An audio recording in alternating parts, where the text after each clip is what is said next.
Hi, I'm Jennifer Taylor, and this is the story of how I went from being just a receptionist to becoming the game changer that transformed the tech industry. But more than that, it's about how sometimes the most groundbreaking innovations come from the most overlooked people. For 3 years, I worked as a receptionist at Taylor Technologies, my father's software company. Not exactly what you'd expect for the CEO's daughter with a computer science degree from MIT. But my dad had his reasons. "You need to learn humility," he said when I asked for a development role. Starting at the bottom builds character. What he actually meant was that he didn't trust my abilities. After all, I was the creative one who spent my college summers building indie games rather than pursuing prestigious internships like my brother, Michael. Every day, I greeted high-level executives in designer suits, set up meetings I wasn't allowed to sit in on, and watched as my ideas were dismissed without a second thought. "Just forward the calls, Jen," they'd say, barely acknowledging me as they rush off to their important meetings. But what they didn't know, what none of them knew, was that working as a receptionist gave me a unique perspective. I saw it all, every visitor, every conversation, every problem that needed solving. I also had access to all the feedback, complaints, and customer service calls that flowed through the front desk.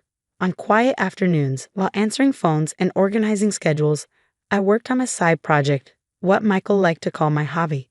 It started out as a simple tool to manage the flow of visitors and meetings, but it grew into something bigger. I started noticing patterns in customer complaints, service gaps, and inefficiencies no one else seemed to care about. So I began building solutions, small ones at first, automated scheduling, visitor tracking, and predictive analytics for managing customer service requests. By my second year, I had developed an advanced AI-driven system that could revolutionize how companies interact with customers. My dad never noticed. He was too busy focusing on Michael, fresh out of Harvard with an MBA, grooming him to take over the company. Michael, who couldn't write a line of code to save his life, but was an expert at talking about market growth and synergies. Then, one day, everything changed. I overheard Dad and Michael in the conference room discussing the company's public image. "Having your daughter as a receptionist sends the wrong message," Michael argued. "We need to look professional, especially with the Microsoft deal coming up." Dad sighed. "You're right. It's time Jen figured out what she wants to do. She's had her fun playing employee." The next morning, Dad called me into his office. "Jennifer, we need to talk about your future," he said. I listened quietly as he explained that it was time for me to move on, that the company needed to uphold a professional image, and that he was doing this for my own good. He even offered me a generous severance package, his way of softening the blow of firing his own daughter. What he didn't know was that I had spent the previous night finalizing the patent applications for my project. As I walked out of his office carrying a box with my belongings, I smiled. In exactly 1 month, the Microsoft meeting they were so worried about would unfold in a way they never expected. The next month was a blur.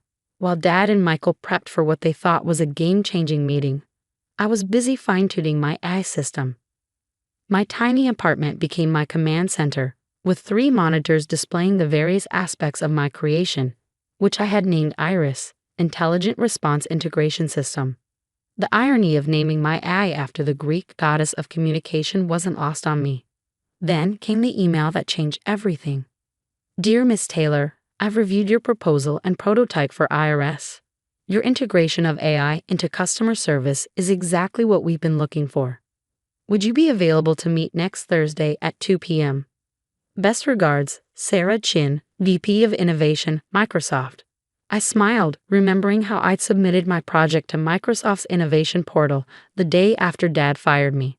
While Dad and Michael were negotiating a standard software deal with Microsoft, I had quietly been working on the very thing they were searching for, an AI solution to transform customer service operations. The meeting with Sarah went better than I could have imagined. By the end, she wasn't just interested, she was excited. "This is amazing, Jennifer," she said, exploring Iris's features. "You've solved problems we've been trying to address for years. How long did it take your team to build this?" "No team," I replied, "just me working around my receptionist duties." Sarah's eyes widened. "You built this while working as a receptionist." Sometimes the best solutions come from those who experience the problems firsthand, I said with a smile. 2 weeks later, I got another email from Sarah. This one made my heart race. "Jennifer, Our CEO would like to see Iris in action. We're planning a visit to Taylor Technologies next Thursday for a partnership discussion.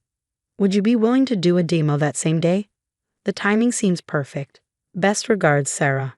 I grinned as I replied. Dad and Michael had no idea that Microsoft's interest in Taylor Technologies was about to take a very unexpected turn.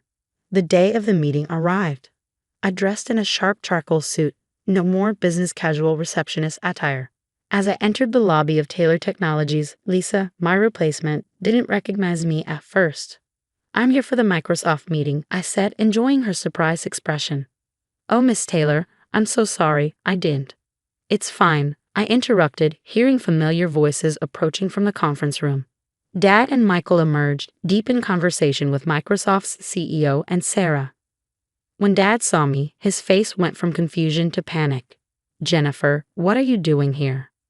Before I could respond, the CEO of Microsoft stepped forward with a welcoming smile and extended hand. "Ah, Miss Taylor, the person of the hour. We've been eagerly anticipating your presentation." Dad's face drained of color as he shifted his gaze between us. "Presentation?" he asked, visibly confused. Sarah smiled knowingly. "Didn't you realize? The true purpose of our visit today isn't to discuss your integration proposal. We're here to see Iris, your daughter's system. The one you hadn't mentioned, the one developed right here in your company." That's when I opened my laptop, preparing to demonstrate exactly what a receptionist could achieve. A hush fell over the conference room as I connected my laptop to the screen. Michael fidgeted in his plush chair, while Dad remained frozen, his face a mix of confusion and mounting concern. "Iris," I began, addressing the room, "is an AI-driven system that transforms how companies handle customer interactions. But instead of just explaining it, let me show you." I pulled up a live demo displaying Iris's sleek interface. For the last 3 years, while working as a receptionist, I observed how our company handled customer service, visitor management, and internal communication. I noticed inefficiencies and opportunities that only someone on the front lines could spot. The Microsoft CEO leaned in, clearly intrigued. "Please continue." I demonstrated how Iris could predict customer needs using historical data, automatically route inquiries to the correct departments, and even anticipate potential issues before they arose.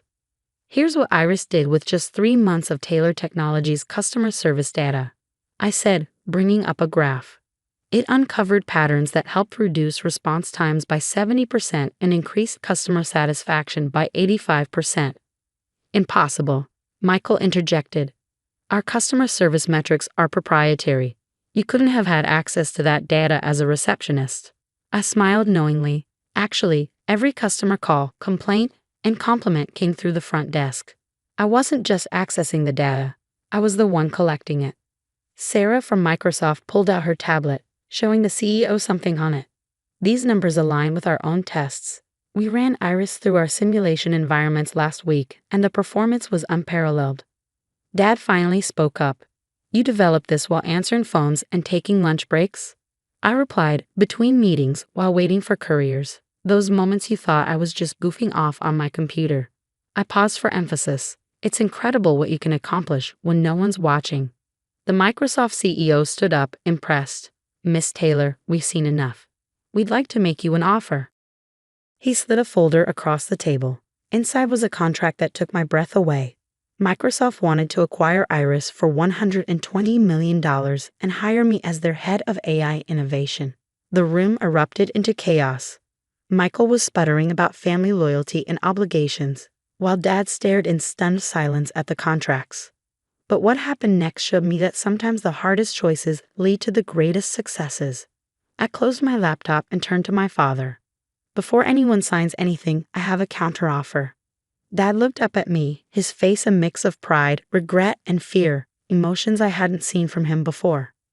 3 years ago, you put me at the front desk to teach me humility," I said, pulling out another set of documents from my briefcase. "But what you really taught me was priceless. I learned how this company truly operates from the ground up."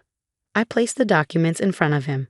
"So here's my proposal. Instead of selling Iris to Microsoft, we partner with them. Iris becomes a joint venture between Taylor Technologies and Microsoft, with me heading the development team. The Microsoft CEO raised an eyebrow. Explain further. Taylor Technologies has the connections and infrastructure. Microsoft has the global reach and resources. Together, we could make Iris the gold standard in business AI. Sarah quickly ran some numbers on her tablet. The potential revenue from a partnership model could vastly exceed the buyout offer within 5 years, she said. Dad picked up the partnership proposal, his hand trembling slightly. You had this planned all along. I learned from you, Dad, I said quietly. Always have a backup plan. The next 2 hours were a whirlwind of intense negotiations.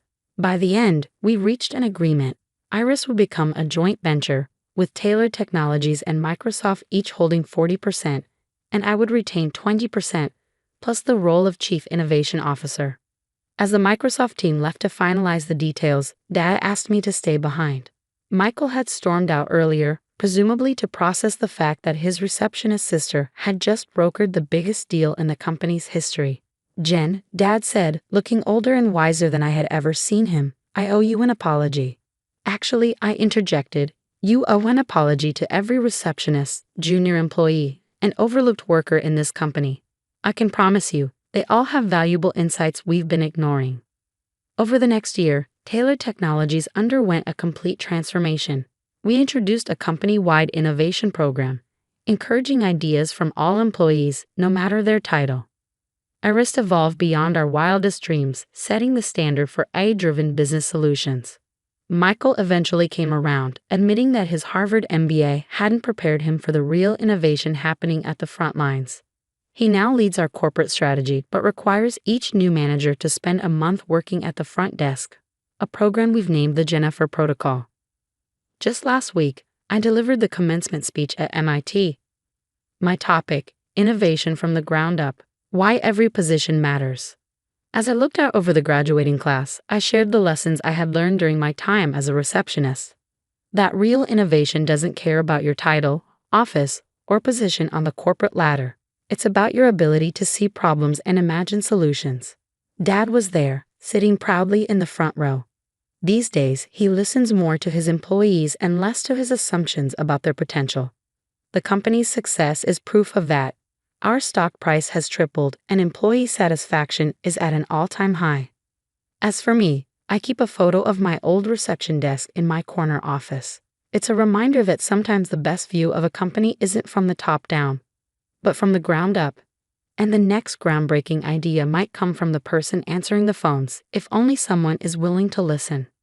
After all, I'm living proof that you should never underestimate the power of just a receptionist. Thanks for watching. See you in the next video and stay amazed.